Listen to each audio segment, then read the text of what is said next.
Mee Indoneeziyaatti hojiileen gurguddoo akka nama yaadaa jirutti haasaa keerraa qabeenyuma gaariidha jettu achitti waan horatti natti fakkaata. Hojiileen gurguddaa hojjechaa turte waan akkamitti mee achitti? Waan sirbu Indoneeziyaa keessatti kanan jalqabe immediately namtichi kun paartinaroonni isaas innis ijoollonni isaas ክሪፕቶ ከረንሲ kan hojjetu. ምንጭኔ ቢትኮይን ነው ምንም ጥያቄ የለውም። ሰዎች አሁን ብዙ ነገር ነው የሚፈተፍቱት በኮኔክሽን የመጣ በመናምን የመጣ የሰው ገንዘብ የምናምን ነገር ባለፈው ክቡር ፕራይም ሚኒስቴሩ የንግድ ባንክ ሲመርቁ አይተ ከሆነ ስለ ክሪፕቶ ከረንሲ በጣም እየተናገሩ ነበር። ወደዚህ ነገር መሄድ አለ ወደ ዲጂታል መሄድ አለበት። አንዱ ቢትኮይን እንኳን በእኛ ሀገር እንንዝረው ብንል እዚህ ስቱዲዮ እስከምንገባበት ሰዓት ከ2 ሚሊዮን ብር በላይ ነው።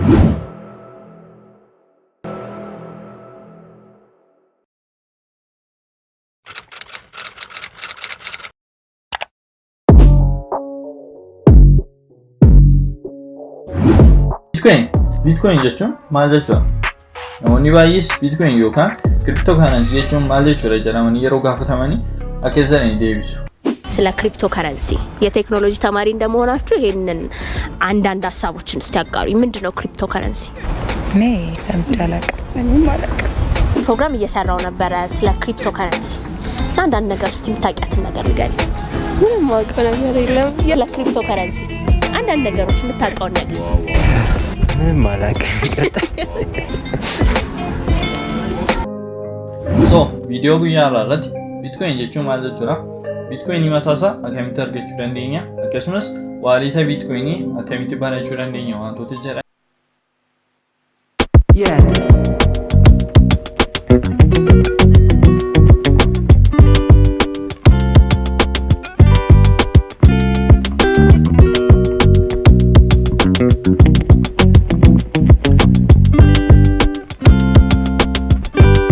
Gaaraa 21ffaa keessatti kan nu barsiise waa teekinooloojii keessaa tokko kan ta'ee fi gara fuula duraatti immoo gurgurtaa pilaaneetii keenya amasisaa fi jabaataa ta'a jedhamee kan odeeffamuuf kiriptoo karansii yookaan maallaqa dijitaalaadha.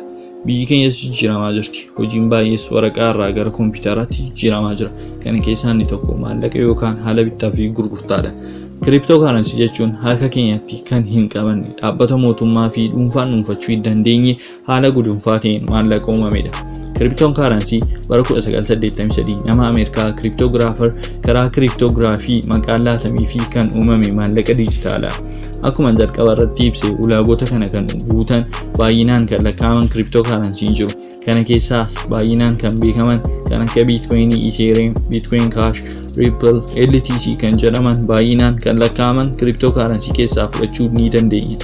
Akka lakkoofsa Awurooppaatti bara 1983 haga bara 2008 keessatti bu'uuraa fi maqaa godhate malee bittaa fi gurgurtaa of keessatti hin qabanne. Bara 2009ttira kiriptoo karansiin Bitcoin yeroo jalqabaaf kan uumame.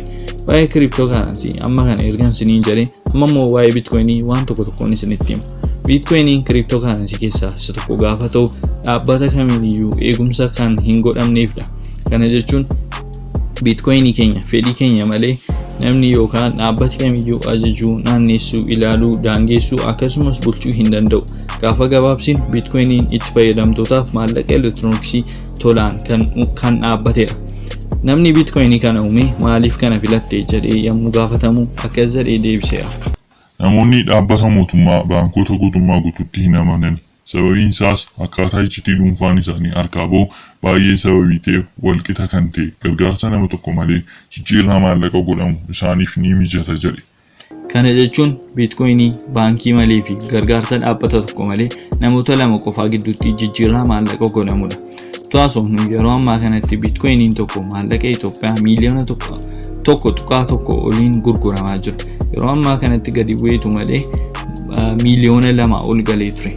Bitcoiniin akka lakkoofsa Awurooppaatti bara 2008 biyyarra ga'e kan ture dhiibbaa yookaan rakkina ikoonoomii tasgabbeessuuf Saatoshii fi Nakamoto namoota jedhaman Jaappaanoota bara 2009 dijitaala maallaqa yookaan kiriptoo karansii uumamedha. Namni Saatoshii jedhamu kun beekaa herreegaa fi ikoonoomii qofa osoo hin taane qorataadhas. Rakkina ikoonoomii biyyarra jiru kun rakkina inni fide maal jedhee yeroo qoratu akka Awurooppaatti bara 2009tti biitkoinii kan jedhamu uumuudhaan biyyaaf badhaase. Kanaafisdha tokko gadi yookaan tuqaadhaan kan ta'e biitkoiniin saatoshii jedhamee kan waamame. Akka bu'uura saatoshii fi kaamuntooti addunyaa kanarratti biitkoiniin kan uumamu akkasumas maayin kan godhamu amma bara 2040ttidha. Innis miliyoona 21 biitkoinii qofaadha. Akka gabaasa blookcheenii agarsiisutti amma ammaatti miliyoona 18.5 biitkoinii maayin ta'aniiru. Amma kanaaf gara miliyoona 2.5 biitkoiniidha. Kana keessaa miliyoona 18.5 keessaa uumaan saatoshii gara miliyoona 1 kan ta'u biitkoinii ofiisaaf fudhachuudhaan akka dhokote ibsama. Amma baay'ee keessan sammuu keessan keessatti kan uumamu miliyooniin 21 biitkoinii kun maayin godhamee ergi dhumeeti biitkoinii kan to'atu hin jiru taanaan eenyutu maayin kan godhu kana namoota dhaabbachiisa kan jedhu gaaffiin uumamaa jira. Gaaffii keessaniif deebii kan ta'u sagantaa biraadhaan hin qabadhee dhufa. Ammasitti deebii isaa koomantii irratti naaf barreessu akka hin daganne jechuudha. Biitkoinii maayiningii qofaadhaan osoo hin taane bitachuudhaan argachuu dandeessu. Garuu kan isin bittan maayin godhanii namoota kaan irraa qofaa argachuu dandeessu. Yeroo ammaa namoonni sooressonni baay'ee qabeenya isaanii biitkoinii irra kaawwachaa jiru. Isaan keessaas kan akka abbaan Maayikiroosooftii kan ta'e Biil Geetii haati manaa isaa doolaara miliyoona 100 biitkoinii bitachuudhaan kaawwatteetti. Biitkoinii yeroo jalqabaaf akka maallaqaatti bittaa fi gurgurtaa ta'e addunyaa irratti hojii kan inni jalqabe akka Awurooppaatti bara 2010tti ture. Yeroo sanas gatiin biitkoinii tokko $2.225 doolaaradha. Yeroo gara Itoophiyaatti jijjiiramu immoo naannoo saantima 2 ta'a. Yaada waggaa 12 irraa maallaqni saantima 2 jijjiiramaa ture amma doolaara 20,000 haga 30,000tti jijjiiramuudhaan argamaa jira. Yookaan immoo akka maallaqa keenyaatti illee miliyoona 1 fi 2 oliin kan ta'u maallaqa Itoophiyaadha. Yeroo sana biitkoinii kan argatan yookaan maayin kan godhanii yeroo ammaatti miliyoonotaa fi biliyoonota ta'anii jiru. Adeemsa kanaan waggaa 4 fi waggaa 5tti miliyooniin 21 biitkoinii maayin godhamee gatii dhumuuf fedhiin biitkoinii dabalaa deema. Ammuma sanas gatiin biitkoinii dachaadhaan dabalaa deema. Kanaafis biitkoinii xinnoo mataa ishee osoo hin tuffatiin sirriitti biitkoinii funaanaa isiniin jedha. Chaanaalii kana irratti illee ani mataan koos biitkoinii baay'ee karaa itti argattan hojii baay'inaan isinitti agarsiisuuf qophaa'een jira jechuudha. Biitkoinii qofa osoo hin taane kiriptoo karansii garaagaraas saantima 5 osoo hin tuffatiin amma dandeessan funaanaa kun ergaa kooti. Viidiyoo dhuftullee akkaataa itti biitkoinii argattan kan inni isinitti agarsiisu hojii baay'ee isiniif qopheesseen jira. Subscribe gochuudhaan eeggachuu ni dandeessu jechuudha. Maafin jalqabdu abbe.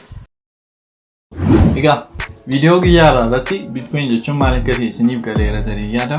Egaa jalqaba irratti biitkoinii akkamitti arganna akkasumas waalidaa biitkoinii akkamitti banannasa jedhu isinitti agarsiisa jireen ture. Haa ta'u malee viidiyoon kun haga dheeratu viidiyoo adda baanaan subscribe